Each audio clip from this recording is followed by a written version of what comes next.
बिस्मिल्लाहिर्रहमानिर्रहीम। Math 327 functional analysis by doctor Talat Nazir. आज हम अपना लेक्चर नंबर 29 स्टडी करेंगे। इसमें हम जो इम्पोर्टेंट टॉपिक स्टडी करेंगे वो है total orthonormal sets and the representation of bounded linear functionals. अब टोटल ऑर्थोनॉर्मल सेट्स, इससे पहले हमने ऑर्थोनॉर्मल सेट्स और ऑर्थोनॉर्मल सीक्वेंस को पढ़ा।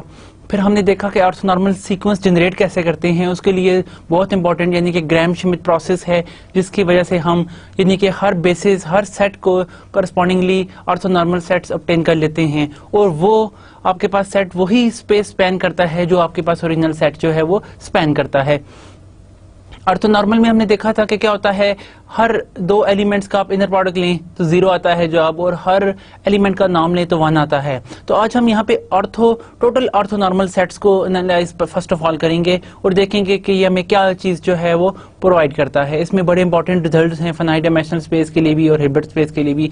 सेकेंडली फिर हम इसमें representation of bounded linear functional देखेंगे। इट इज़ वेरी इंपॉर्टेंट कि बाउंडेड लीनियर फंक्शनल जो है ना आपको एक खास रिप्रेजेंटेशन देते हैं जिसको हम रीड्स रिप्रेजेंटेशन के नाम से याद करते हैं।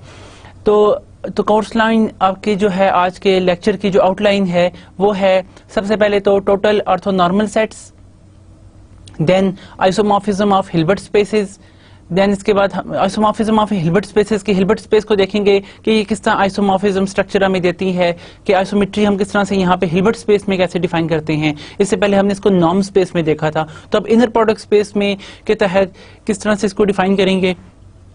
Further, the very important Reed's representation theorem, then its examples, and then few problems we shall discuss. Now, सबसे पहले हम टोटल ऑर्थोनॉर्मल सेट को एनालाइज करेंगे। तो इसके लिए हम सबसे पहले तो बात करेंगे ऑर्थोनॉर्मल सेट्स की भी, कि the truly interesting orthonormal set in inner product space and Hilbert space are those which consist of sufficiently many elements so that every element in a space can be represented और sufficiently accurate approximated by the use of those orthonormal sets। के orthonormal sets की जो important properties हमने देखी, इसमें बहुत important चीज़ है कि आप किस तरह से एलिमेंट्स को जनरेट करते हैं और वो आपको क्या क्या फ़ायदा देते हैं। इसके बहुत सारे फ़वाइद हैं। एक तो हम यहाँ पे टोटल ऑर्थोनॉर्मल सेट्स के हवाले से भी इसको देखेंगे। इनफाइनाइट डायमेंशनल स्पेस या एन डायमेंशनल स्पेस की जगह हम बात करें तो इसमें the situation is so simple कि आपके पास देखें वहाँ पे आपके पास कोई भी फाइनाइट सीक्वेंस होता है तो हम उसके करस्पॉन्डिंग फाइनाइट जो है वो ऑर्थोनॉर्मल सेट ऑब्टेन कर लेते हैं, जिसकी डायमेंशन उतनी ही होती है जितनी वहाँ पे उतने नंबर ऑफ एलिमेंट्स की होती है। यानी कि जितनी बेसिस के अंदर एलिमेंट्स हैं वही आपको बेसिस के एलिमेंट्स और डायमेंशन सेम होती है हमेशा। तो इस वजह से यहाँ पर भी आपको सेम एलिमेंट मिल जाते हैं और it is very simple in a finite dimensional space. The question is what can be done to take care of infinite dimensional space too, कि infinite dimensional space में कहाँ तक हमारे पास helpness है कि हम इसकी मदद से बहुत सारी चीज़ों को अटेम्प्ट कर सकें इनफाइनाइट डायमेंशनल स्पेस में। Relevant concepts are as follows. अब रेलेवेंट कंसेप्ट्स के इससे मुतालिक कौन सी चीज़ है, किस तरह हम डेंस का कंसेप्ट यहाँ पे यूज़ करेंगे, तो इसके लिए सबसे पहले हम टोटल ऑर्थोनॉर्मल सेट को डिफाइन करते हैं। तो डेफिनेशन क्या है total orthonormal set? A total set और फंडामेंटल सेट, समटाइम इसको कंप्लीट सेट भी कहते हैं, लेकिन यहाँ पे कंप्लीटनेस का मकसद हम यहाँ पे कुछ और कह चुके हैं, इस वजह से हम इसको सिर्फ टोटल सेट या फंडामेंटल सेट ही कहेंगे, यानी कि ये टोटल सेट ही कह दें। Total set in a norm space x is a subset M in x, यानी कि एम आपके पास एक सबसेट है, कोई भी नॉन एम्प्टी सबसेट हम ले देते हैं एक्स का। एक्स आपके पास क्या है? It's a normed space. ये आपके पास नॉर्म्ड स्पेस का कोई सबसेट m जो होता है, हम कहते हैं m जो है ये इस टोटल m जो है वो टोटल होता है कब? It's a called total subset whose span is dense in x, कि अगर आप इसका स्पैन ले लें, यानी कि जो एलिमेंट्स ये जनरेट करता है, जितनी ये स्पेस जनरेट करता है, अगर वो इसका जो स्पैन है वो अगर x में डेंस हो, यानी कि span of m is equal to the whole set x, then we say that this set m is total। अगर कोई सेट जो है वो डेंस कब होता है? जब इसका कुल इक्वल टू x हो। और टोटल हम कहते हैं इसका टोटल ऑर्थोनॉर्मल या total set, simple total set if it's आप इसका जो स्पैन है उसका कोलेयर लें तो आपके पास होल नॉर्म स्पेस x जो है वो ऑब्टेन हो जाए। तो इसी तरह अकॉर्डिंगली एन ऑर्थोनॉर्मल सेट और a sequence in inner product space x which is total in x is called total orthonormal set. तो इस तरह आपके पास ना वो ऑर्थोनॉर्मल सेट, ऑर्थोनॉर्मल जिसके तमाम एलिमेंट्स का आपस में इनर प्रोडक्ट लें तो 0 जवाब आए और हर एक का नाम 1 हो, वो अगर उस स्पेस का जो स्पैन है अगर वो टोटल हो तो हम उसे टोटल ऑर्थोनॉर्मल सेट के नाम से याद करते हैं। इसी तरह आपके पास ना वो टोटल ऑर्थोनॉर्मल सेट हो सकता है, टोटल ऑर्थोनॉर्मल सीक्वेंस या टोटल ऑर्थोनॉर्मल फैमिली, आप जो भी कहें, कलेक्शन कह दें इसको। नॉर्मली हम यहाँ पे देख रहे थे, हमने पिछले सेशन में देखा कि हम ऑर्थोनॉर्मल सेट डिफाइन करते हैं या ऑर्थोनॉर्मल सीक्वेंस पूरा जनरेट करते हैं, तो ये दोनों के लिए जो डेफिनेशन है इक्विवेलेंट है। M is total in X if and only if span of M equal to the X। ये वही डेफिनेशन है। अगर हम सिंपल इसको कह देते हैं कि M कब टोटल होगा कि अगर स्पैन ऑफ M जो M के एलिमेंट्स जो है ना स्पेस को स्पैन करते हैं उनका आप कोलेयर लें तो X के इक्वल आ जाए। मिसाल के तौर पर आप देखें आर स्क्वायर को जो स्पैन करने वाली स्पेस है वो क्या है, स्पैन करती है आर स्क्वायर को 2 एलिमेंट स्पैन करते हैं। फॉर इंस्टेंस के आपके पास ना आगे एक सेट ले लें जिसके अंदर आपके पास 1 0 और 0 1 है, तो आप 1 0 और 0 1 ये आपके पास एक सिंपल सा सेट है जिसके अंदर सिर्फ 2 ही एलिमेंट्स हैं आर स्क्वायर के, और आपको पता है कि आर स्क्वायर का हर एलिमेंट ये जनरेट करते हैं। और अगर आप देखें क्या इस स्पैन का आप कोलेयर लें तो वो डेंस आता है कि इस स्पेस का आप स्पैन ऑफ एम जो है वो पूरा आर स्क्वायर है। तो हमें पता है कि अगर आप इस तरह स्पैन ऑफ 1 0 इन एलिमेंट 1 0 और 0 1 का अगर आप कोलेयर भी ले लें तो वो इसके इक्वल ही आएगा, क्योंकि ये आर स्क्वायर है तो इसका मतलब है कि this is nothing but R square ही आएगा आपके पास जवाब। आर स्क्वायर का कोलेयर, और आर स्क्वायर चूंकि आपके पास कंप्लीट है, इसके अंदर हर कॉची सीक्वेंस कन्वर्ज करता है, क्लोज भी है, तो इसका मतलब ये है कि आर स्क्वायर जो है वो r square equal to r square. तो इसका मतलब क्या है कि ये डेंस भी है, तो हिंस आर स्क्वायर को ये पूरी स्पेस स्पैन करती है। कैसे स्पैन करती है, ये तो बड़ा आसान है कि आर स्क्वायर का कोई भी एलिमेंट आपके पास होगा तो एक्स कमा वाई की फॉर्म में होगा। अब हर एक्स कमा वाई जो है वो इन 2 एलिमेंट्स के लीनियर कॉम्बिनेशन की फॉर्म में ऑब्टेन होता है, यानी कि 1 0 प्लस 0 1। अब यहाँ पे कौन सा स्केलर मल्टीप्लाई करें कि ये एलिमेंट आ जाए, पहले के साथ आप x कांस्टेंट मल्टीप्लाई करें, दूसरे के साथ y, तो आपके पास देखें हर एलिमेंट जो भी आप x 1 2 लेते हैं तो यहाँ पे 1 इधर 2 लगाएं तो इन दोनों एलिमेंट से ऑब्टेन हो गया। तो पूरी की पूरी स्पेस ही जनरेट करते हैं, हिंस आर स्क्वायर को ये स्पैन कर रहे हैं। तो फाइनाइट डायमेंशनल स्पेस में आपने देखा कि चीजें काफी सिंपल होती हैं। We are interested to see about the infinite dimensional space, लेकिन पहले हम थोड़ा सा ना हिल्बर्ट स्पेस के बारे में भी चीजों को देखते हैं। अ total orthonormal family in x. अच्छा, यहाँ पे एक और मैं आपको बात बताता चलूं कि ये इसके जो हैं ये टोटल ऑर्थोनॉर्मल सेट है। फॉर इंस्टेंस के आप देखें हर एक एलिमेंट का नाम क्या है, 1 है, यहाँ पे इसका नाम ले लें, 0 1 का नाम आर स्क्वायर में 1 है, इसका नाम भी 1, और दोनों आपस में एक दूसरे के ऑर्थोगोनल हैं, यानी कि आपके पास पूरी स्पेस ऑर्थोनॉर्मल है, हर एक का नाम भी 1 है और हर एक एलिमेंट दूसरे के साथ आप उसका इनर प्रोडक्ट लें तो जवाब आपके पास 0 आता है। अ total orthonormal family in x is sometimes called a orthonormal basis for x। अब यही बात है कि आपके पास ऑर्थोनॉर्मल बेसिस हैं, बस अगर आप इसे लीनियर अलजेब्रा के वाले से देखें तो वहां पे हम इसे स्टैंडर्ड बेसिस कहते हैं। However, it is important to note that this is not a basis in the sense of algebra। Algebra के सेंस में ये बेसिस नहीं होती, यानी कि आपके पास ना स्पैन करने के लिए जरूरी नहीं है कि ये 2 एलिमेंट, आप बेशुमार इस तरह के एलिमेंट ले सकते हैं। बेसिस में 2 चीजें होती हैं, एक तो वो स्पेस भी स्पैन करें और आपस में लीनियरली इंडिपेंडेंट भी हो।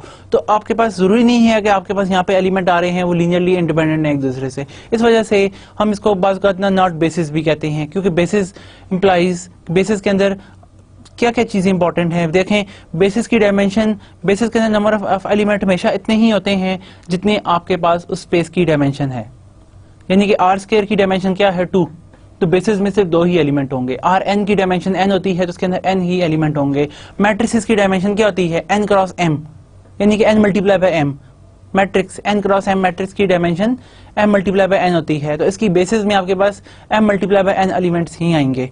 तो इसी तरह आपके पास यहाँ पे हर एक के लिए रिजल्ट्स जो हैं वो डिस्टिंक्ट डिफाइंड है। तो बेसिस में एक तो नंबर ऑफ एलिमेंट्स इतने हो गए, बेसिस के एलिमेंट्स आपस में लीनियरली इंडिपेंडेंट होते हैं, और दूसरी बात है बेसिस के एलिमेंट पूरी की पूरी स्पेस स्पैन करते हैं। तो ये सारी बातें होनी चाहिए इसमें। तो बाज़ वक़्त आपके पास however it is important to note that कि this is not the basis in the sense of algebra. For x as a vector space unless x is finite dimensional. जब तक x फाइनाइट डायमेंशनल नहीं है तब देखें finite dimensional space में ये तो आपके पास बेसिस भी होगी और एलिमेंट्स भी होंगे क्योंकि आपको डायमेंशन का पता है, लेकिन इनफाइनाइट डायमेंशनल स्पेस में तो हमें डायमेंशन जो है वो पता ही नहीं होती। डायमेंशन यानी कि अब C01 स्पेस का कहते हैं कि collection of all continuous function defined on close interval 01 कितने हैं, कोई हमें तादाद का नहीं पता, इसकी डायमेंशंस का हमें नहीं पता। तो लेकिन अब आपके पास इंपॉर्टेंट बात क्या है कि व्हाट अबाउट कि क्या ये पूरी की पूरी बेसिस ही होंगी जो आपको ऑर्थोनॉर्मल सेट ऑब्टेन करेंगे, ये जरूरी नहीं है। इस वजह से it is not the basis, वो बेसिस हो भी सकती हैं नहीं भी हो सकती हैं, लेकिन दैट इज समथिंग एल्स। लेकिन फाइनाइट डायमेंशनल स्पेस में क्या होता है, जो बेसिस हैं देखें जो स्पेस स्पैन भी करेगी वो बेसिस भी होगी और लीनियरली इंडिपेंडेंट भी होगी, तो लिहाजा वो आपके पास ना बेसिस स्पैन करना और ऑर्थोगोनैलिटी ये आपके पास ना ऑर्थोनॉर्मल ये आपस में इक्विवेलेंट हो जाती हैं बातें सारी। आप इसके लिए अगर आप लीनियर अलजेब्रा की बुक साथ यानी कि हार्वर्ड एंडन को आप एनालिसिस करें तो बहुत सारी चीजें आप बड़े आराम से यहाँ से वेरीफाई भी कर सकते हैं। अब इसके बाद हम यहाँ पे कहते हैं however unless in a finite dimensional space but in every Hilbert space X which is non-zero Hilbert space में there exists a total orthonormal set। Her Hilbert space के लिए एक टोटल ऑर्थोनॉर्मल सेट एग्जिस्ट करता है, are square के लिए भी are cube के लिए भी, हर एक के लिए ऐसा कि इसका स्पैन का आप डेंस लें तो उसका स्पैन जो है वो डेंस है, यानी कि इसका स्पैन का कोलियर लें तो पूरी स्पेस एक्स आ जाती है हिल्बर्ट स्पेस। तो हिल्बर्ट स्पेस में ये खूबी है कि for every Hilbert space there exist a total orthonormal set, हर इसके लिए एग्जिस्ट करता है। फाइनाइट डायमेंशनल स्पेस के लिए अभी हमने देखा कि हर फाइनाइट डायमेंशनल स्पेस में जो बेसिस होती हैं वो आपके पास ही ऑर्थोनॉर्मल भी होती हैं, क्योंकि ऑर्थोगोनल भी होती हैं, आप उन्हें ऑर्थोनॉर्मल भी कर सकते हैं कि लीनियरली इंडिपेंडेंट, हर एक के साथ उसका नीचे नॉर्म डिवाइड कर दें तो हर एक का नॉर्म मान आ जाता है।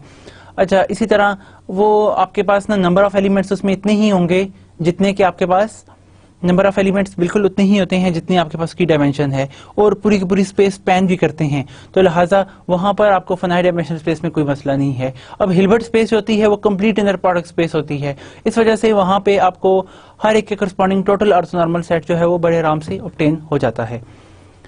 अब यहाँ पर कुछ इंपॉर्टेंट रिजल्ट है, यानी कि टोटलिटी के मतलब एक थ्योरम है। फॉर इंस्टेंस के let M be a subset of an inner product space x, then M is total in X.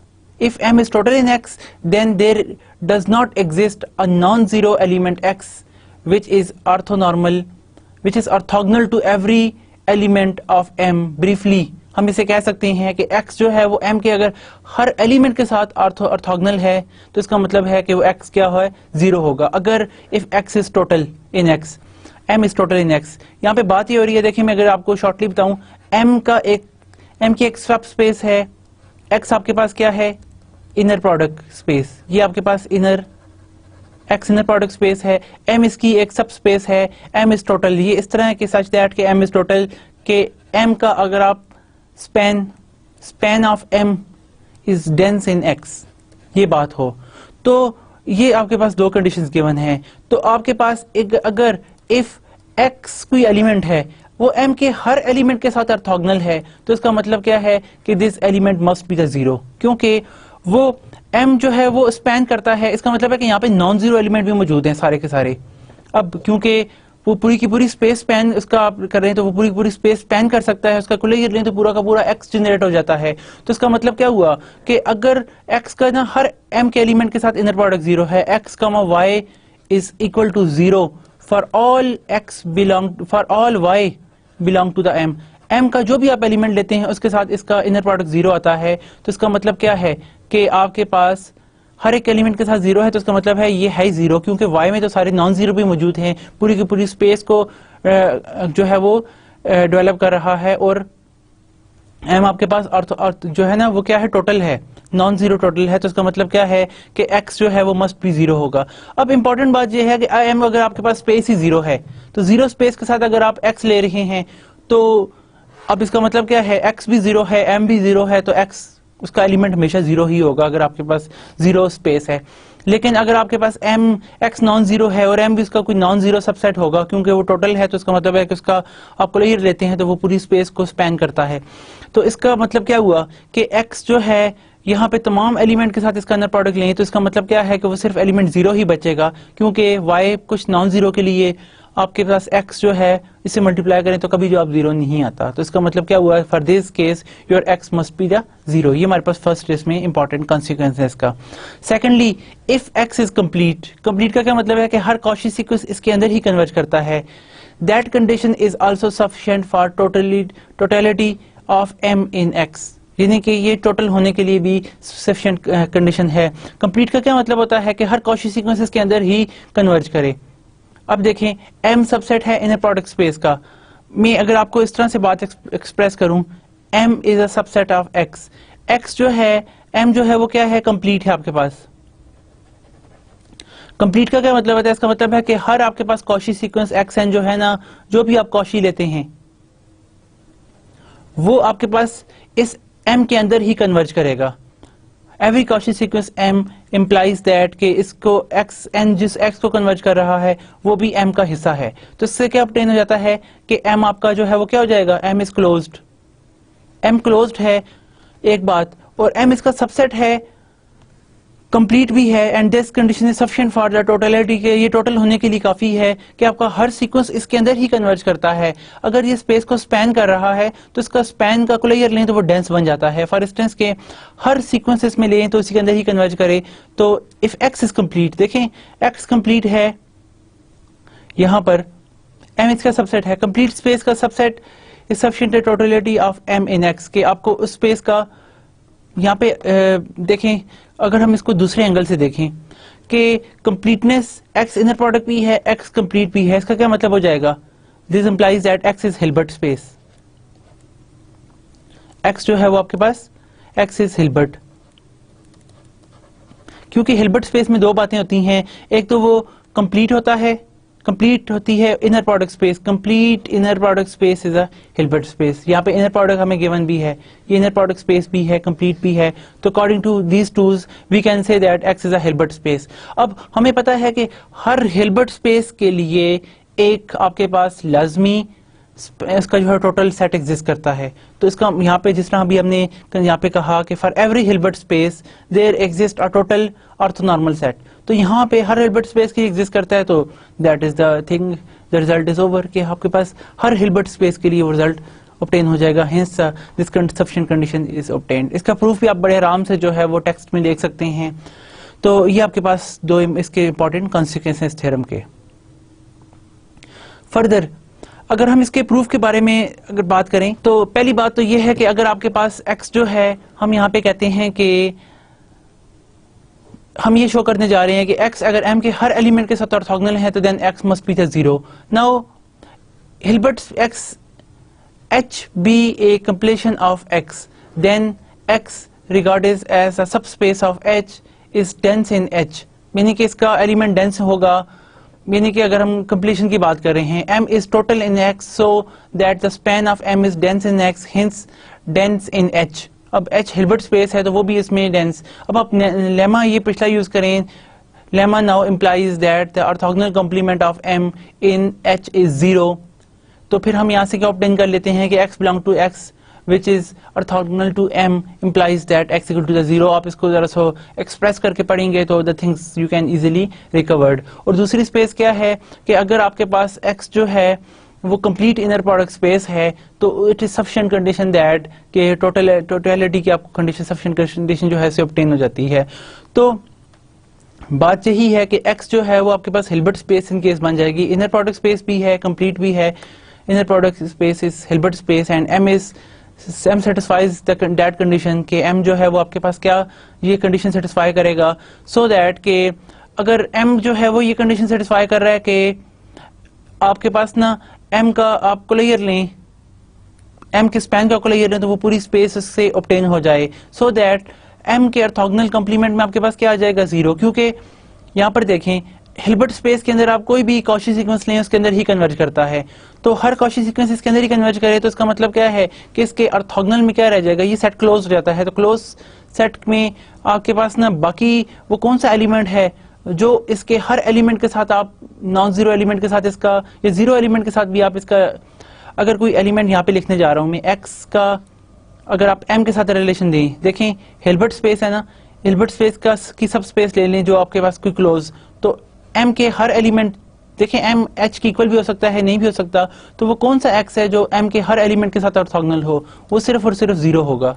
This implies that x is 0। तो इसका मतलब है कि वो जो इसके ऑर्थोगोनल में जो जाता है एलिमेंट, इसके हर एलिमेंट का ऑर्थोगोनल होता है, वो किस में जाता है, ऑर्थोगोनल कॉम्प्लीमेंट में। इसका मतलब क्या है कि आपके पास इसके ऑर्थोगोनल कॉम्प्लीमेंट में सिर्फ 0 मौजूद है। तो then lemma implies that m is total in x, क्योंकि आपके पास इसके ऑर्थोगोनल में सिर्फ 0 मौजूद है और बाकी हर एलिमेंट इसके साथ जो है ना ऑर्थोगोनल कॉम्प्लीमेंट है। इट्स मीन दैट कि आपके पास m स्पेस जो है वो इसका स्पैन ऑफ m का क्लियर लें तो वो आपके पास पूरी स्पेस x को डेंस को ड्राइव कर देगी। तो कंप्लीटनेस या आपने क्लोजनेस की प्रॉपर्टी देखी कि उसकी वजह से हर कॉची सीक्वेंसेस के अंदर ही कन्वर्ज करता है, तो वो कौन सा एलिमेंट बाकी रह गया, क्लोज स्पेस या कंप्लीट स्पेस जो है ना उसके अंदर हर एलिमेंट अंदर मौजूद होता है। इसका मतलब क्या है कि अगर कोई आपको ऐसा x मिल जाता है जो m के साथ ऑर्थोगोनल हो तो वो सिर्फ 0 ही होगा, क्योंकि यहाँ पे आपके पास 0 नॉन 0 तमाम एलिमेंट मौजूद हैं। अगर 0 ही सिर्फ स्पेस है तो 0 का 0 के साथ ऑर्थोगोनल कॉम्प्लीमेंट तो होता ही है, तो दैट थिंग इज कवर। और अगर नॉन 0 है तो फिर इसका मतलब है x हमेशा 0 होगा, hints the result is obtained. अब यही हमें कुछ problems, distinct type of problems जो है वो सॉल्व करने में भी हेल्पफुल देता है। फॉर इंस्टेंस के अगर m आपके पास, if m is total set in inner product space x, m एक आपके पास ना इनर प्रोडक्ट स्पेस x का है, inner not a Hilbert space, x जो है वो हिल्बर्ट नहीं है, m आपके पास क्या है, टोटल है, यानी कि सच दैट के स्पैन ऑफ आप m लेते हैं तो that is dense in x, के इसका क्लियर लें तो आपके पास पूरा का पूरा x जनरेट हो जाता है। एक ये आपके पास गिवन है। फर्दर मोर इफ आपके पास ये कंडीशन है कि vx is always equal to the wx, ये है आपके पास कंडीशन, ये किसके लिए होल्ड करता है, for all x belong to the m। जो भी आप एलिमेंट आप m में से लेते हैं वो ये कंडीशन जरूर सेटिस्फाई करते हैं कि आपके पास ना vx equal to always wx का इनर प्रोडक्ट, इन दोनों के इनर प्रोडक्ट आपस में इस तरह से इक्विवेलेंट हैं। देन शो दैट कि रिजल्ट हमारे पास क्या कंक्लूड होगा, this implies that v is equal to the w, v और w आपस में हमेशा सेम होंगे। अब यहाँ पे the things are quite simple कि अगर आप सोल्यूशन देखें यहाँ से तो हम कह सकते हैं कि आपके पास इस इक्वेशंस को हम लिख सकते हैं यहाँ से vx का इनर प्रोडक्ट माइनस wx का इनर प्रोडक्ट आपके पास क्या आ जाएगा, that is equal to the 0। This implies, हम इस ऊपर वाली इक्वेशन से इंप्लाई कर सकते हैं कि for all x belong to the m we obtain this which sufficiently which again gives us कि v minus w comma x, यही इनर प्रोडक्ट को आप क्लोज करें then it equal to the 0 for all x belong to the space m। आप m के हर element के लिए आपके पास ये चीज इक्वल टू द 0 आ जाएगी। Now what this gives us, अगर आप यहां से देखें कि हर एलिमेंट के साथ ये है, इसका मतलब क्या है कि आपके पास v माइनस w किसको बिलोंग करता है, v माइनस ये x के हर एलिमेंट के साथ इसका v माइनस x का आप v माइनस w जो है उसका x के साथ इनर प्रोडक्ट लेते हैं तो जवाब 0 आता है। इसका मतलब क्या है कि x हर एलिमेंट m के हर एलिमेंट के साथ इसका इनर प्रोडक्ट 0 है, तो इसका मतलब क्या है, ये m के ऑर्थोगोनल कॉम्प्लीमेंट को जाता है ये एलिमेंट। लेकिन m तो आपको पता है कि इट्स अ डेंस, इसका जो है ना डेंस सबसेट है या ये टोटल सबसेट है कि इसका आप स्पैन लेते हैं उसका क्लियर इक्वल टू x है, तो इसका और हमें पता है कि इसके अंदर आपके पास क्या मौजूद है, सिर्फ और सिर्फ 0, क्योंकि सिंस ये हमें गिवन है कि आपके पास ना m इज टोटल सबसेट, क्योंकि m आपके पास क्या है, m इज टोटल सेट। अगर टोटल सेट है तो m के ऑर्थोगोनल कॉम्प्लीमेंट में सिर्फ और सिर्फ 0 होगा। तो इसका मतलब क्या है कि इसके अंदर तो सिर्फ एक एलिमेंट 0 है, इसका मतलब है v minus w is equal to the 0 and this implies that v is equal to the w, hence the result follows. इस तरह से हम अपने ये जो बेसिक प्रूफ्स हैं उनको ऑब्टेन करते हैं। The second result is quite similar. For instance के let m be a subset of Hilbert space. अब यहाँ पे आपके पास कंप्लीट इनर प्रोडक्ट स्पेस है, यानी कि m is a subspace of a या subset of Hilbert space h। मैं यहाँ पे कह रहा हूँ h हमेशा हम हिल्बर्ट स्पेस के लिए ही डिनोट करते हैं। m आपके पास यहाँ पे गिवन नहीं है कि m आपके पास जो है वो टोटल है, प्रूफ हमारा ये हमने करना है कि m टोटल है। नाउ एंड लेट करते हैं कि आपके पास v and w are the elements of Hilbert space h। Suppose that कि आपके पास ना Vx is equal to Wx, इसके इक्वल होता है for all x belong to the m, कि m के हर एलिमेंट के साथ आप इसका अगर आप इनर प्रोडक्ट लेते हैं v का x के साथ तो इक्वल आता है w का x के साथ for all element of m के हर एलिमेंट x के साथ आप देखें तो ये रिलेशन होल्ड करता है। तो अगर ये होल्ड करे तो इससे ये इंप्लाई करते हैं हम, this implies that v is equal to the w, ये आपके पास गिवन है, यानी कि suppose that this implies this, ये हमारे पास अभी गिवन कंडीशन है थ्योरम की। तो if this hold for all v, ये आपके पास हर v और w जो है वो h के एलिमेंट के लिए होल्ड करे, तो देन शो दैट कि इससे ये इंप्लाई करेंगे हमारे पास कि m जो है वो m is total in h, m जो है वो टोटल है। अब देखें the things are again quite simple, कि आपके पास यहाँ पे हम इसका कन्वर्स बेसिकली एक अंदाज से प्रूव कर रहे हैं। अब होगा क्या कि आपको पता है कि v और x का इनर प्रोडक्ट हम लेते हैं यहाँ पे, तो हमारे पास एलिमेंट क्या आता है, हम यहाँ सोल्यूशन की तरफ यहाँ पे बात करेंगे। अगर सोल्यूशन स्टेप्स को देखें तो हम यहाँ से लिख सकते हैं वही स्टेप के v माइनस w का अगर आप x के साथ इनर प्रोडक्ट लेते हैं तो जवाब आपके पास 0 आता है। और आपको यहाँ पे पता है कि v equal to w, v और w आपस में इक्वल हैं, दिस इंप्लाइज दैट कि आप यहाँ से ये ऑब्टेन कर लें कि आपके पास ना v equal to the w, इसका मतलब क्या है कि आपके पास यहाँ पे 0 ही आ रहा है, सिर्फ 0 मौजूद है, कि हर ऐसे एलिमेंट जिसके लिए जवाब इक्वल आता है तो वो v और w इक्वल हैं। इसका मतलब क्या हुआ कि आपके पास यहाँ पे 0, x is equal to the 0 for all x belong to the m, कि m के हर एलिमेंट के साथ सिर्फ यहाँ पे 0 ही मौजूद है। तो इसका मतलब क्या है कि आपके पास वो जो 0 एलिमेंट है वो तो हमेशा हमारे पास m के ऑर्थोगोनल कॉम्प्लीमेंट में जाता है। तो यहाँ पे वो कौन सा एलिमेंट है जो इसके ऑर्थोगोनल कॉम्प्लीमेंट में जाते हैं, द ओनली एलिमेंट इज 0। तो इसका मतलब क्या हुआ कि यहाँ पे हम ऑब्टेन कर लेते हैं कि आपके m ऑर्थोगोनल कॉम्प्लीमेंट जो है वो सिंगलटन है, सिर्फ और सिर्फ इसमें 0 ही मौजूद है। जब 0 मौजूद है तो इसका मतलब क्या है कि आपकी जो स्पेस, जो इसका स्पैन लेते हैं, स्पैन ऑफ आप जब m लेंगे तो वो आपके पास इसका क्लोजर पूरी की पूरी हिल्बर्ट स्पेस h जो है वो ऑब्टेन कर देगा, क्योंकि ये इसका क्लोजर लें तो वो क्लोज हो जाता है, और क्लोजनेस भी और हर एलिमेंट को स्पैन भी करे तो हिल्बर्ट स्पेस h बन जाए।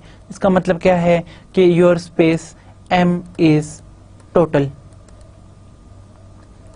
It's total in space h, ये स्पेस h के अंदर आपका ये सेट टोटल हो जाएगा। तो इस तरीके से हम अपनी ये रिजल्ट जो हैं वो ऑब्टेन कर लेते हैं। Now the next one is, अब हम आइसोमेट्री के बारे में जरा बात करेंगे, आइसोमॉर्फिज्म के बारे में।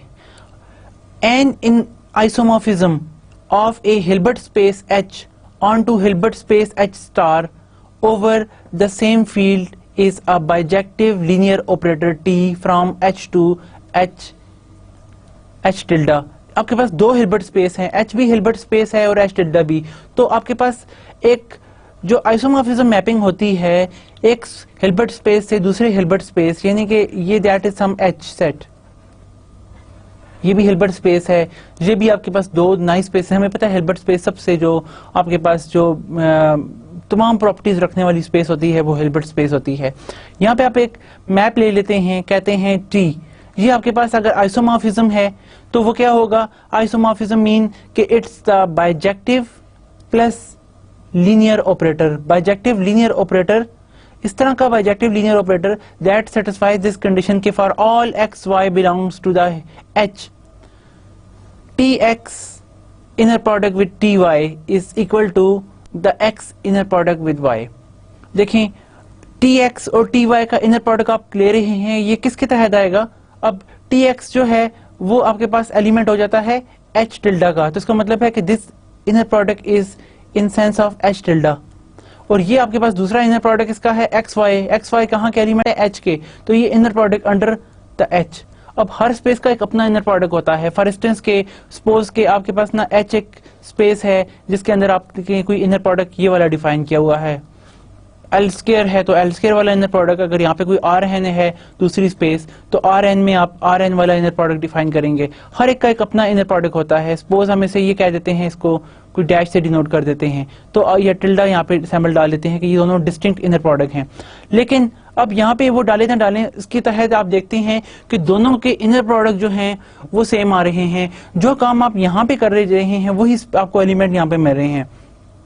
मीन्स आप अगर यहाँ पे एच एच के अंदर आप दो एलिमेंट्स एक्स और वाई का इनर प्रोडक्ट लेते हैं तो रिजल्ट आपको पास सेम इक्वल आता है जो आप यहाँ पे टी एक्स और टी वाई का इनर प्रोडक्ट लेके ऑब्टेन करते हैं। तो ये दोनों में इक्वालिटी आ जाती है। और ये आपका ऑपरेटर टी जो है इसमें खूबी होती है कि ये बाइजेक्टिव होता है, बाइजेक्टिव प्लस लीनियर ऑपरेटर। ठीक है, बाइजेक्टिव यानी कि इट इज 1-1 और ऑन टू ऑपरेटर जो पूरी की पूरी स्पेस कवर भी करे और हर एक्स वाई तमाम हिल्बर्ट स्पेस के एलिमेंट के लिए इनका जो है ना इनके इमेजेस का इनर प्रोडक्ट और एक्स वाई का इनर प्रोडक्ट सेम है। अगर इस तरह की हमारे पास बाइजेक्टिव लीनियर ऑपरेटर एग्जिस्ट करे तो हम कहते हैं then called isomorphic Hilbert spaces, यानी कि ये दो स्पेसेस आपके पास H1 and H tilde are called isomorphic Hilbert spaces. Since T is linear it preserve the vector space structure. ये वेक्टर स्पेस का पूरा स्ट्रक्चर जो है वो प्रिजर्व करता है क्योंकि वेक्टर स्पेसेस में लीनियर मैप जो है वो लीनियर स्पेस आपको ऑब्टेन करके देती है। And this shows that T is isometric. ये आपके पास एक आइसोमेट्री मिल जाती है आपको और आइसोमेट्री के जो रिजल्ट्स हैं वो आप सारे के सारे यहाँ पे ऑब्टेन कर सकते हैं। मिसाल के तौर पर यहाँ पे कौन सा रिजल्ट ऑब्टेन कर सकते हैं कि इसमें हमारे पास इंपॉर्टेंट थ्योरम है आइसोमॉर्फिज्म एंड हिल्बर्ट डायमेंशंस के बारे में। Two Hilbert spaces H and H tilde both are either real or both are complex. दोनों real हो या complex हो are isomorphic if and only if they have the same Hilbert dimensions. मतलब क्या हुआ कि अगर आपके पास if dimension of H is same as dimension of H tilde तो उस केस में क्या होगा कि दोनों की डायमेंशन सेम है और दोनों या तो रियल स्पेसेस हैं या कॉम्प्लेक्स स्पेसेस हैं।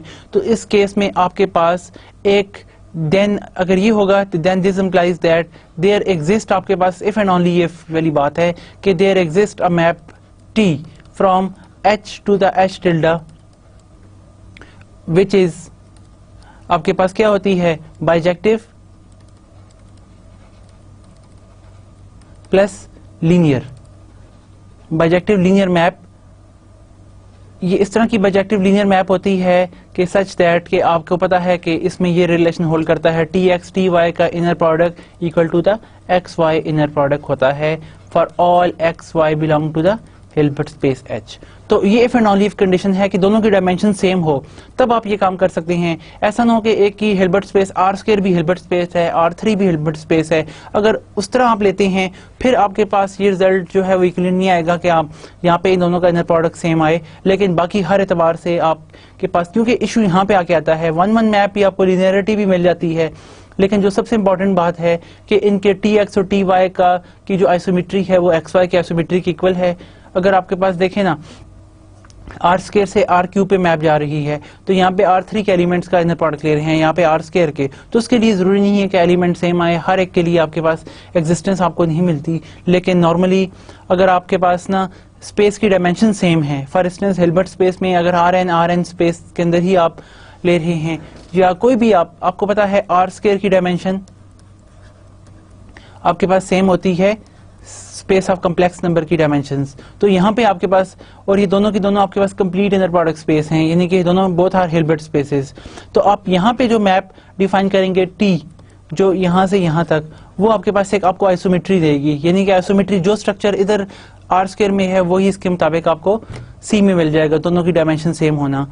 तो यही बात है देखें जो that is a worthful thing कि Hilbert space is again quite all those things satisfies which are satisfies your norm spaces। तो norm spaces की important conditions जो है वो Hilbert space भी आपके पास define करके आपको दे रही है। Now the next one is a quite important and interesting thing that कि आप bounded linear theorem की जब हम representation के बारे में बात करते हैं तो हमें इसमें जो सबसे इंपॉर्टेंट थ्योरम है that is a reads representation theorem. ये बहुत इंटरेस्टिंग और समझने वाला थ्योरम है बेसिकली कि फंक्शनल्स ऑन हिल्बर्ट स्पेसेस के हर हिल्बर्ट स्पेस में बाउंडेड लीनियर फंक्शनल की एक रिप्रेजेंटेशन होती है। वो क्या? Every bounded linear functional bounded का कंसेप्ट हमें पता है, लीनियर का भी पता है, फंक्शनल जिसका इमेज आर रियल नंबर हो या कॉम्प्लेक्स नंबर हो, on A Hilbert space H. यानी कि क्या बात हो रही है कि एफ आपके पास एक मैप है जो एच से आर पर या सी पर मैप होती है, आर पे या सी के ऊपर आप किसी एक पर इसको मैप करते हैं। Can be represent in the terms of inner product, इसको हम इनर प्रोडक्ट टर्म्स में एक्सप्रेस कर सकते हैं। किस तरह के, f of x is equal to the inner product of z x with z, के एक्स और जेड का इनर प्रोडक्ट ले लें where such z depends on f. मैं भी आपको इसकी एग्जांपल भी दूंगा। And it is uniquely determined, और ये आपको ना ये डिटर्मिनेशन जो है वो एक यूनिक डिटर्मिनेशन है। एंड फर्दर ये f के वाले से एक यूनिक डिटर्मिनेशन है, और also the norm of f is same as the norm of z। ये आपके पास f और z की नॉर्म हमेशा इक्वल आती है। अब हर बाउंडेड लीनियर फंक्शनल की, लीनियर फंक्शनल हमें पता है कौन सा होता है कि आप f of x plus y हमेशा करें तो जवाब आपके पास क्या आता है, f of x plus f of y। इसी तरह आपके पास f ऑफ अल्फा x करते हैं तो जवाब आपके पास alpha time f of x आता है। ये आपके पास लीनियर की खूबी है। बाउंडेड का हमें ऑलरेडी पता है, जिसका नॉर्म एग्जिस्ट करे, जिसका जो बाउंडेड हो, तो ये खूबियां जिस भी ऑपरेटर में आ जाती हैं वो आपको, यानी कि देखें मिसाल के तौर पर मैं एक फंक्शन f जो है वो r से r लेता हूं जो बाउंडेड है, यानी कि मैं r के बजाय भी इसको ऐसे कर लेता हूं, एक क्लोज सेट 0 1 से मैप कर देता हूं इसको 0 3 पर, और मैं फंक्शन बनाने जा रहा हूं बहुत सिंपल, r से r फंक्शन है, देखें r का सबसेट है 0 1।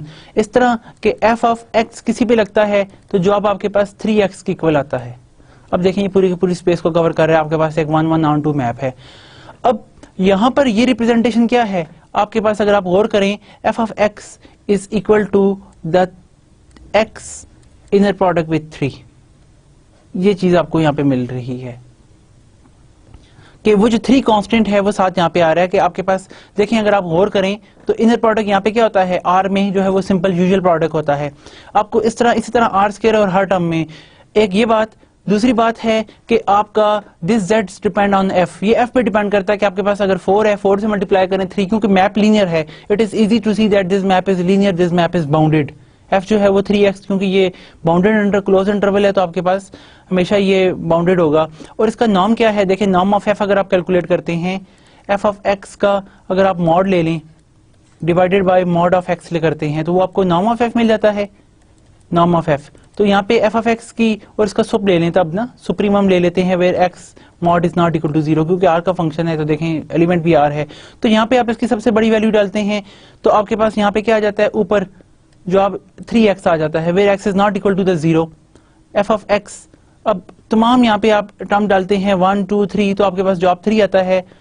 ऐसे भी कर सकते हैं और दूसरी तरह भी आप कैलकुलेट कर सकते हैं कि ऐसे तमाम x supremum of all those x whose norm equal to, whose mod equal to 1, क्योंकि यहाँ पे मॉड ही है हमारे पास f ऑफ x, तमाम का सुप ले लें जिसमें x का मॉड 1 है।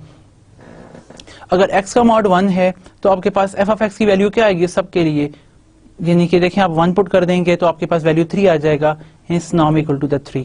और दूसरी बात कि आपके पास what about the norm of z, अगर आप यहाँ पर देखें z आपके पास नंबर 3 है और 3 का आप मॉड लेते हैं दैट इज अगेन द 3, क्योंकि नॉर्म और मॉड यहाँ पे इक्विवेलेंट हैं तो इसका मतलब क्या है, this is also mod of 3। तो आप देखें norm of f is same as norm of z, आपको ये चीज यहाँ पे बिल्कुल इक्विवेलेंट मिल रही है।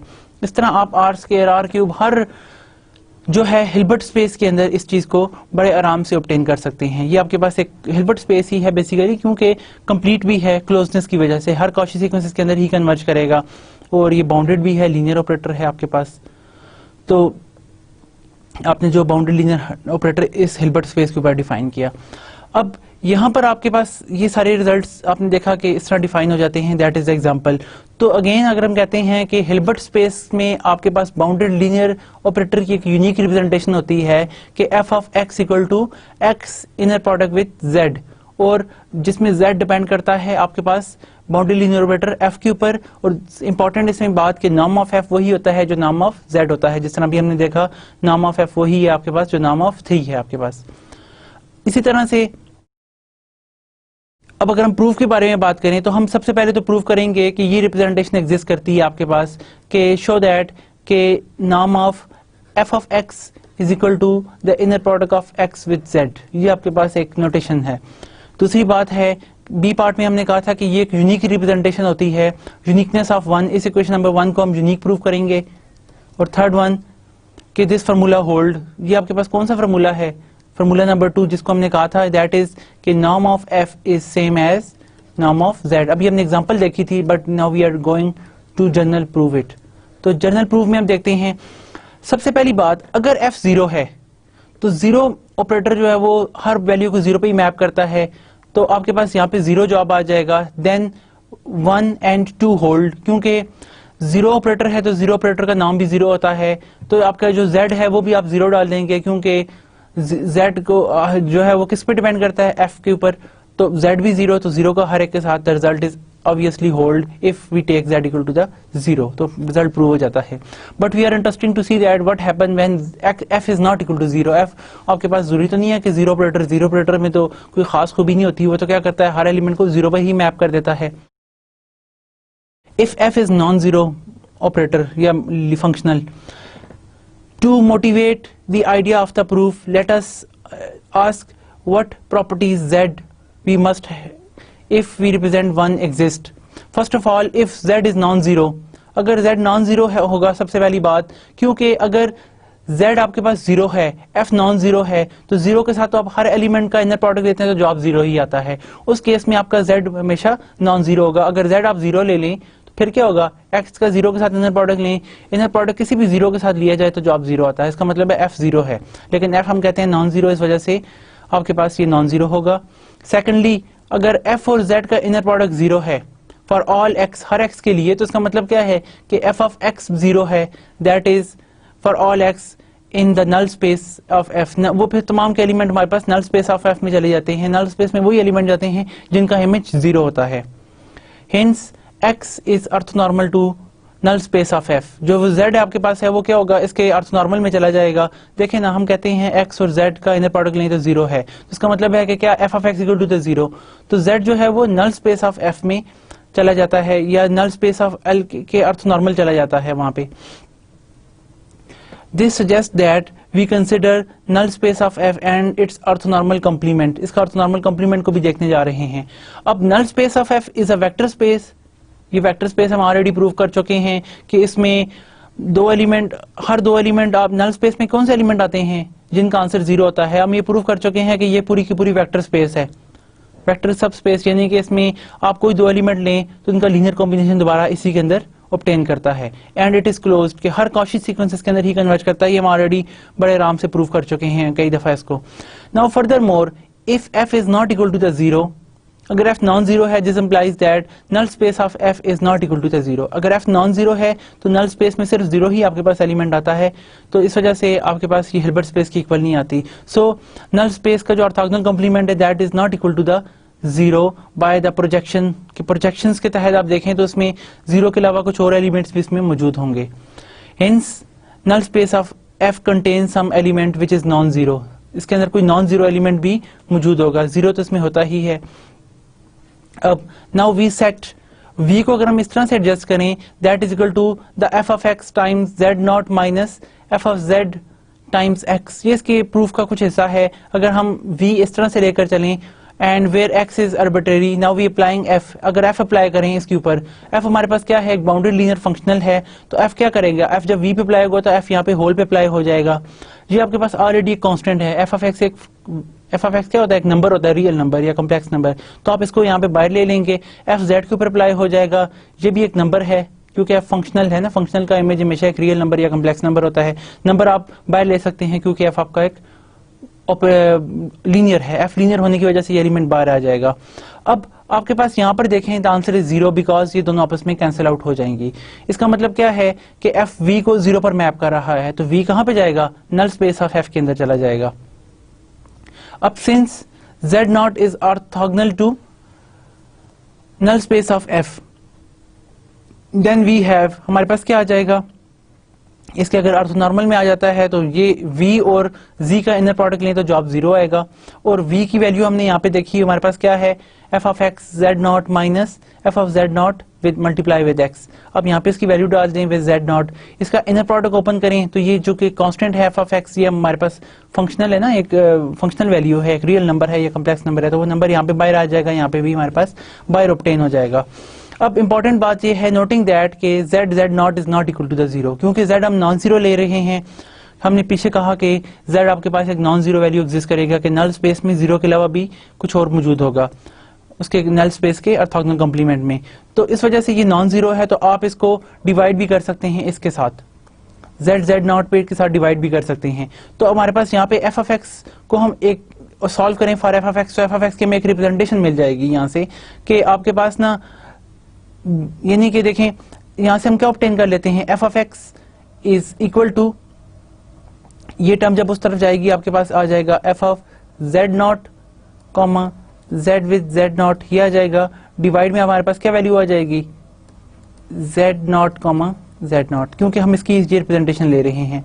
और अगर आप इसको इंटरचेंज करके, ये हमारे पास f(x) की वैल्यू है, और इसको हम यहाँ पे ऐसे भी लिख सकते हैं अगेन कि ये एलिमेंट देखें आपके पास क्या है, एक नंबर है, नंबर हम मल्टीप्लाई करें तो ये आपके पास यहाँ पे दोनों टर्म्स के साथ जाके मल्टीप्लाई होगा, और ये जब अंदर जाएगा तो इसके ऑर्थोगोनल कॉम्प्लीमेंट की फॉर्म में चला जाएगा।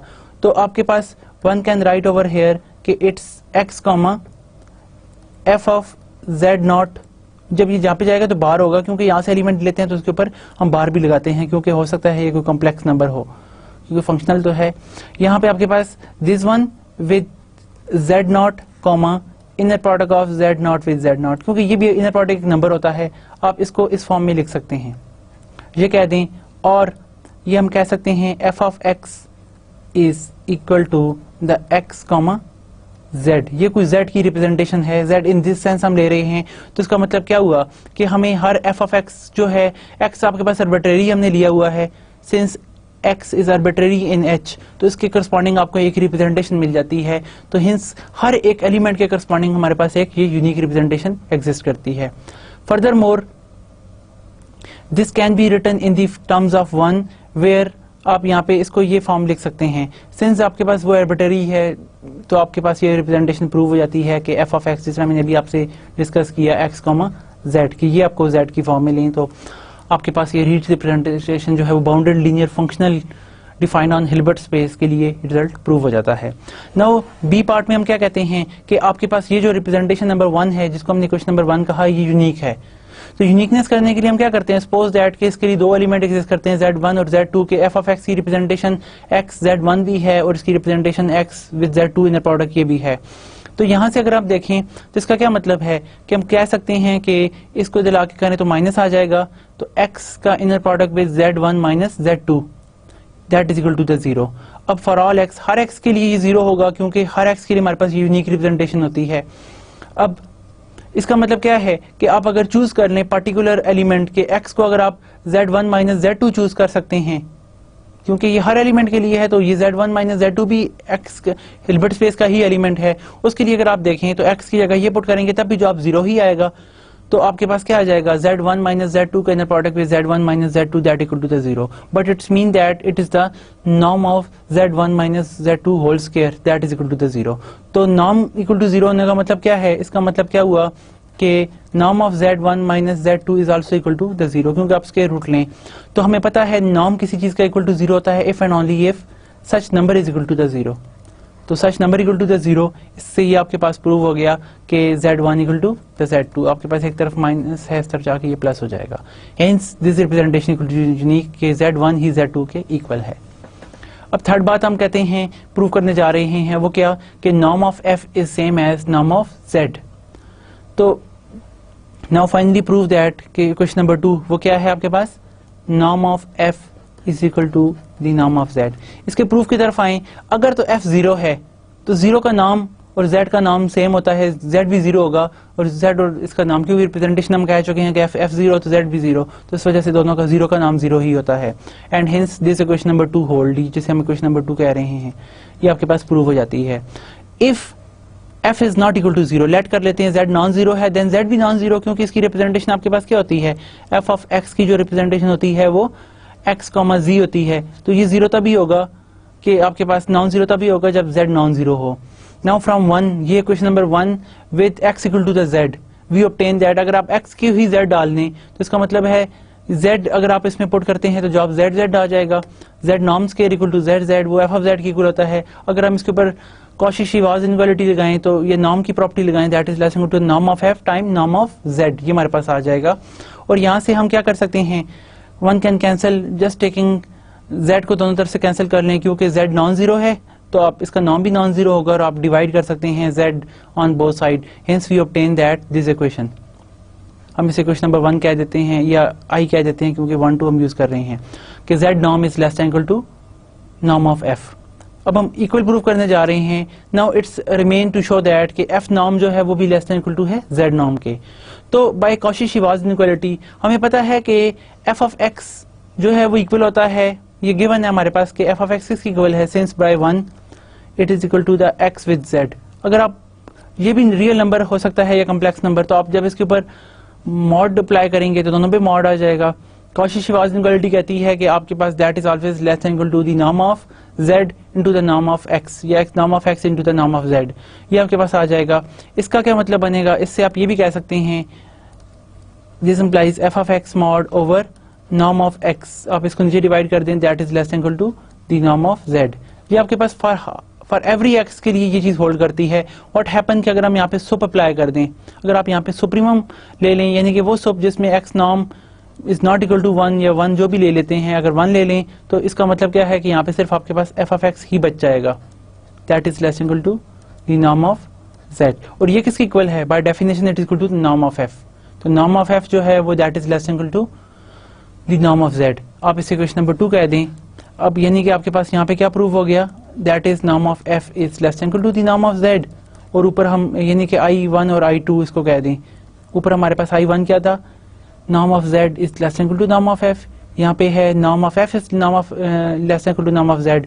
1 and 2 इम्प्लाइज, यानी कि इसे 2 अगर हम कहते हैं तो 1 and 2 implies that के norm of f is equal to the norm of z, hence the result follows। इस तरह हम ये रिजल्ट ऑब्टेन कर लेते हैं। फर्दर एक इंपॉर्टेंट सिंपल सा लेमा है कि अगर आपके पास ना इफ v1 w का इनर प्रोडक्ट जो है वो इक्वल हो v2 w के इनर प्रोडक्ट के साथ for all v in inner product space, then v1 equal to v2, ये v1 और v2 हमेशा आपस में इक्वल होंगे। और इन पर्टिकुलर अगर v1 w1 का इनर प्रोडक्ट 0 है for all x belong to the w belong to the x, then it's implies v1 equal to the 0, ये एलिमेंट आपके पास 0 ही होगा, इसका ये पर्टिकुलर केस है।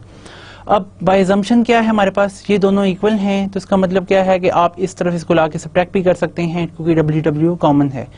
तो ये हर टर्म के लिए इक्वल होगा आपके पास, that is equal to the 0। अब ये हर एक के लिए इक्वल है, तो इसका मतलब क्या है कि आप इसमें प्रॉपर्टी ले सकते हैं कि w को 1 can set v1 minus v2, क्योंकि ये हर एक के लिए होल्ड करता है, तो उसके लिए w के लिए होल्ड करता है, तो w जो है वो v1 v2 के लिए भी होल्ड करेगा। इसका मतलब ये है कि आपके पास यहाँ पे क्या बन जाएगा, v1 माइनस v2 का inner product with v1 v2, तो हिंस आपके पास इसका norm square equal to 0, this implies norm of this equal to 0, so that v1 equal to the v2। ये हमारे पास v1 और v2 आ जाएगा। फर्दर इन पार्टिकुलर अगर v1 w1 इक्वल टू 0 है, तो आप यहाँ पे w जो है हर एक w के लिए 0 है, तो w जो है आप v1 भी ले लें तब भी ये 0 हो जाएगा, उससे नाम of v1 equal to 0, so that v equal to the 0, hence the result follows. अब हम फर्दर इससे रिलेटेड कुछ प्रॉब्लम्स को सॉल्व करेंगे। फॉर इंस्टेंस के हमारे पास इन आर्स क्यूब, यहाँ पे देखिए रीड रिप्रेजेंटेशन थ्योरम की ये एक बड़ी इंपॉर्टेंट रिजल्ट है। जिस तरह हमने आर्स, मैंने आपको एग्जांपल दी, जिस तरह आपको याद है भी कि हमने कहा कि f of x whenever we define like a 3x, जब आपके पास f जो है वो फंक्शनल होता है 0 1 स्पेस से 0 3 स्पेस पे क्लोज सेट के ऊपर, तो ये आप यहाँ पे इस तरह से फंक्शन डिफाइन करते हैं।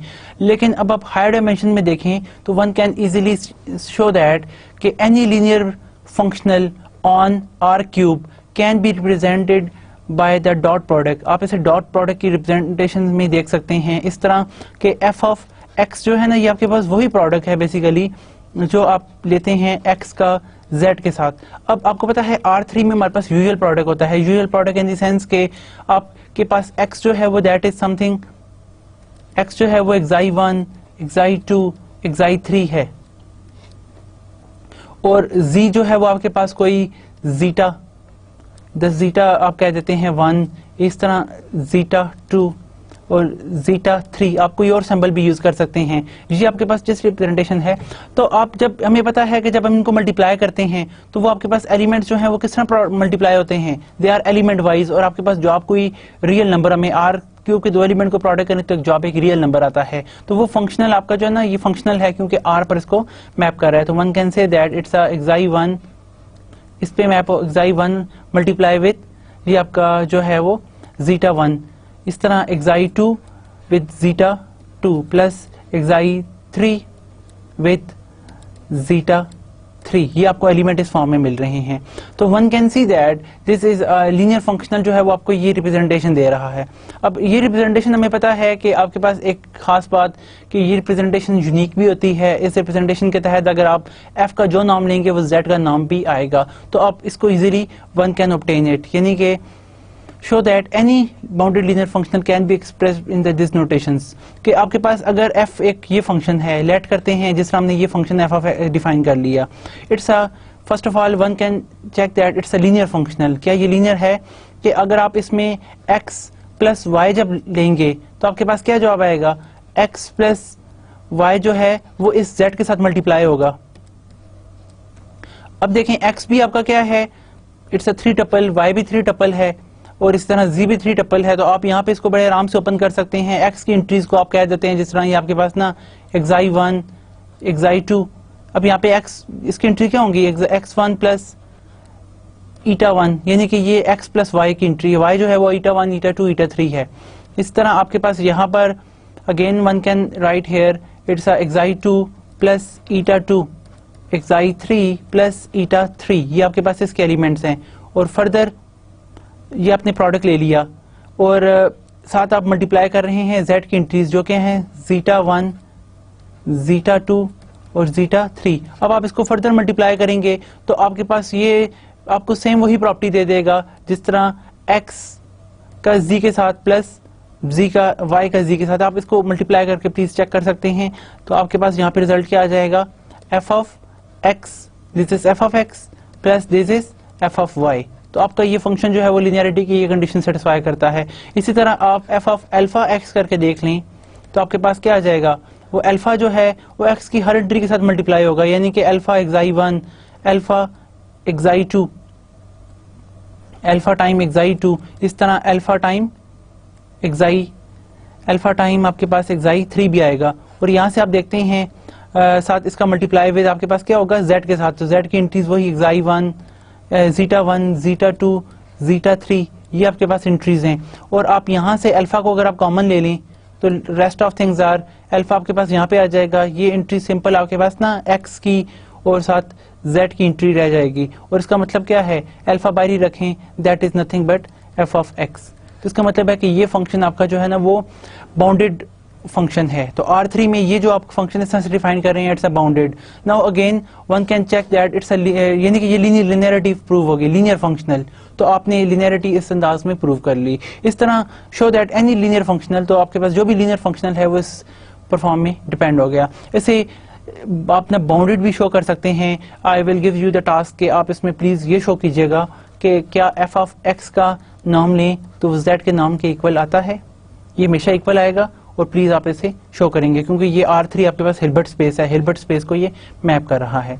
Again one another beautiful result कि if z is the inner, z is the fixed element of inner product space x, z आपके पास कोई फिक्स नंबर है, then show that this is a bounded linear functional on x and is norm equal to the z। अब ये आपके पास एक z जो है वो फिक्स्ड नंबर है आपके पास ना, अगर आप z को फिक्स कर लेते हैं तो आपके पास f ऑफ x जो है वो क्या हो जाएगा, यहाँ पे x, z है, z कोई समझे फिक्स नंबर है, तो आप शो करें कि ये आपके पास बाउंडेड भी है, लीनियर फंक्शनल है। तो देखें बाउंडेड लीनियर के लिए वही तरीका, आप बेशक यहाँ पे जो है वो यूज करना चाहें element alpha x plus beta y, अगर आप डायरेक्ट एक ही प्रॉपर्टी से अप्लाई करना चाहें तो आप यहाँ पे लिख सकते हैं, क्या आ जाएगा, alpha x plus beta y के साथ z का इनर प्रोडक्ट, और वह आप इसको इनर प्रोडक्ट को ओपन करेंगे तो आपके पास अल्फा x, z प्लस इस तरह बीटा y का inner product with z and one can write over hair alpha बाहर आ जाएगा, inner product x with z plus beta of y with z, और जिसमें z आपके पास कांस्टेंट है, फिक्स्ड है, तो आप यहां से लिख सकते हैं it is what is this is f of x plus beta same रहेगा, z के साथ इनर प्रोडक्ट डिफाइन क्या है, क्योंकि z फिक्स्ड है तो आपके पास ये क्या बन जाएगा f ऑफ y। तो आप देखें this implies that f is linear. आप दोनों तरीकों में से किसी एक तरीके से इसको प्रूव करना चाहें तो ये मैंने आपको सेकंड अप्रोच से इसको लीनियर प्रूव करके दिखाया।